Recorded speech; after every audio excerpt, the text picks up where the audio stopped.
Well, it's so nice to sit down and chat with you today.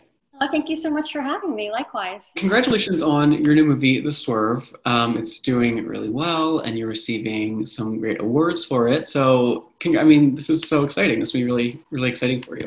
Very exciting. Yeah, thank you so much. So, I wanted to just start by just saying how lovely I think your name is. It's really pretty. And I think I read that Skye is a stage name, but I just wanted to see if you could tell us the genesis of your name. Sure. Well, Azura is my true given name. Skye is a piece of my last name, which is Ukrainian and very, very long. So Skye is just the last little tail end of it. My parents named me Azura after meeting in gemology school. They wanted to name me after a mineral, but they wanted it to be unusual. Yeah. So pearl or ruby or crystal were not contenders, but they named me Azura after the mineral azurite. Yeah, there's a story to go with it and everything. Yeah.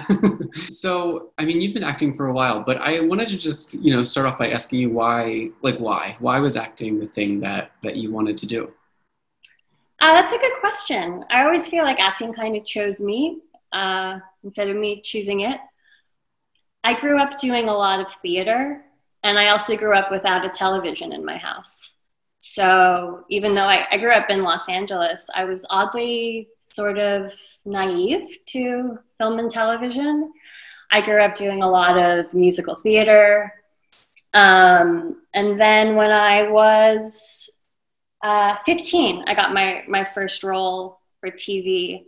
And that was just a whole shift. It's a very different muscle. Acting on stage and acting in front of the camera are two entirely different things. Yeah. So then I did my first job when I was 15. It was this movie called this movie for Showtime called Alone with James Earl Jones and Hume Cronin and Shelley Duvall. And I was just hooked. I was only allowed to work 9 hours a day at that time because I was a minor. And I remember begging my mom if I could get emancipated so I could work a full 12-hour day. And she was like, no, you can just wait. He'll be 18 soon enough. But that's all I wanted to do ever since then. You've had some pretty memorable roles over the years. You've been acting for quite a while. And I have to say that you're in two of my favorite TV shows of all time. You were in Buffy, which a lot of people know, very popular episode of Buffy, or two, or a couple. And you're also in Girls, which was... Oh, yeah. which was hilarious. That your episode in that show was really funny. I was so thrilled to get to be a part of that show and part of that legacy. I think I was in the last season, so it was really an honor and a privilege to get to be part of that. Yeah. And this, your role in The Swerve, it's very different from anything you've ever done before, I think. And like I said, you've had all these memorable, supporting roles and been part of an ensemble, but what was it like this time to really take the lead? You're in like almost every shot of the movie, basically, and really, be at the center of this really powerful story. Well, it was a tremendous privilege and a huge gift. As an actor, I think you wait a whole lifetime to get a role like this. It is just so juicy and tragic. It really doesn't get any better than this. She was definitely one of the great tragic heroines of cinema that I think we've seen. So to get an opportunity to do something like this was, like I said, just such an honor and such a privilege, and difficult, tremendously challenging, but something I just had to do. Yeah. What made you want to do it? Was it just that because it was such a juicy part that you could really sink your teeth into, or? Yeah, well, it really is an actor's dream. And the first time I read the script, I liked the script a lot, but I loved the character. And just reading that, I was like, oh yeah, I want to do that. Yeah.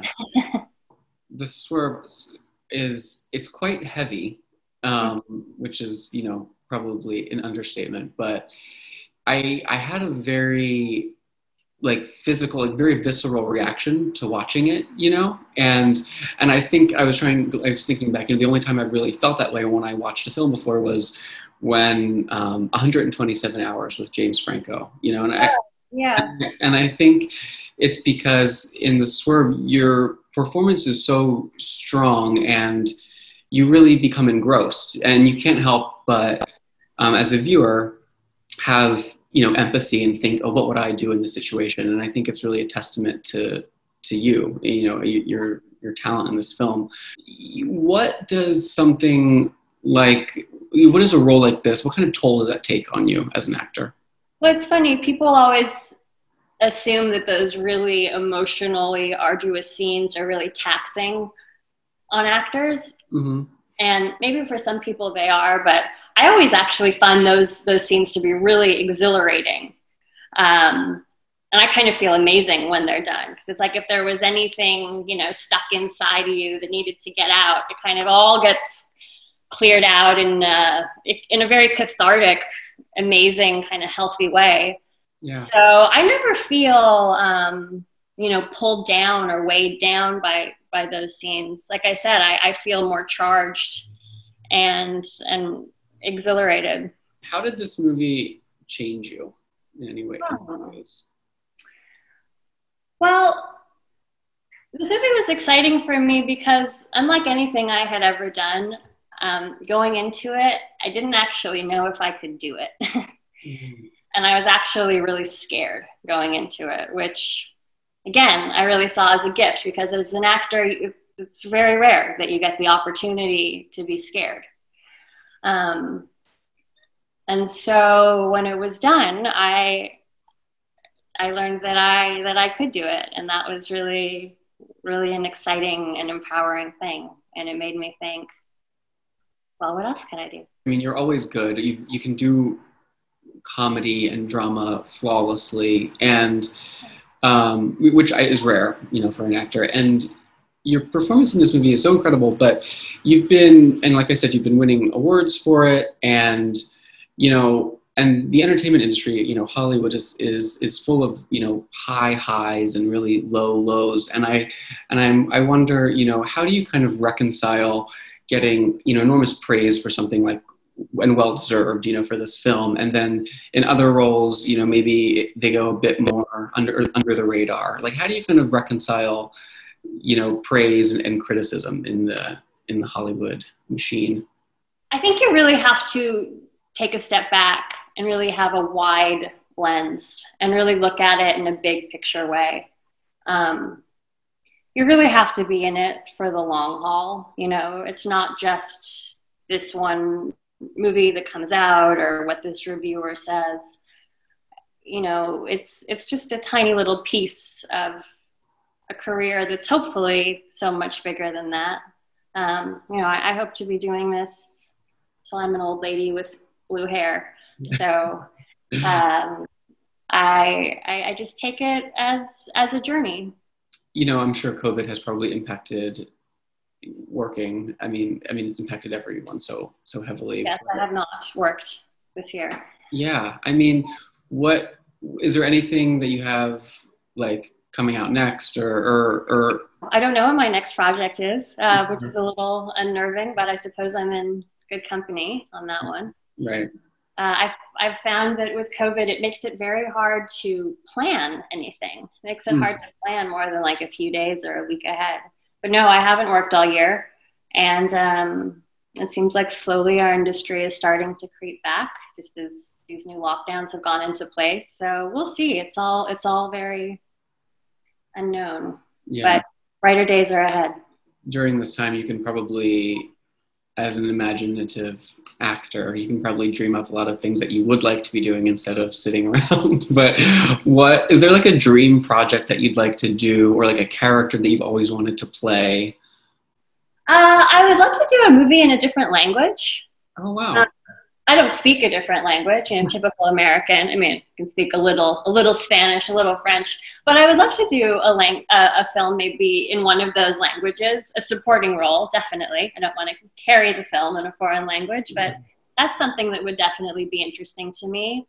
And then I've always dreamed of doing a remake of Whatever Happened to Betty Jane, Oh, to wow. Betty Jane when I'm like in my 70s, maybe doing the Betty Davis role. I love that. I love that. Yeah, there hasn't really been a remake of that movie, I don't think. No, and that one's just so perfect. I think maybe it just should be left untouched, Yeah, but it would be fun right. from a purely selfish point of view.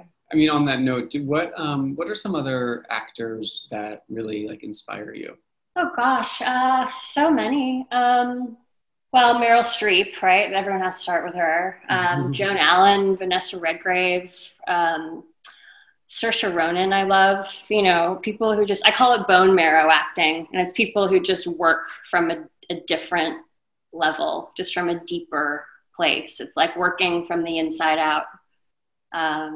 So yeah, those are a few I always enjoy. Well, I think that you definitely encapsulate that bone marrow acting. Oh, thank you. I think it's pretty evident in this film, and I think that a lot of people are going to see you in a new or different light. And I think I mean, I'm excited for you as a fan. So, Oh, thanks, Kyle. That means a lot. I appreciate it. yeah.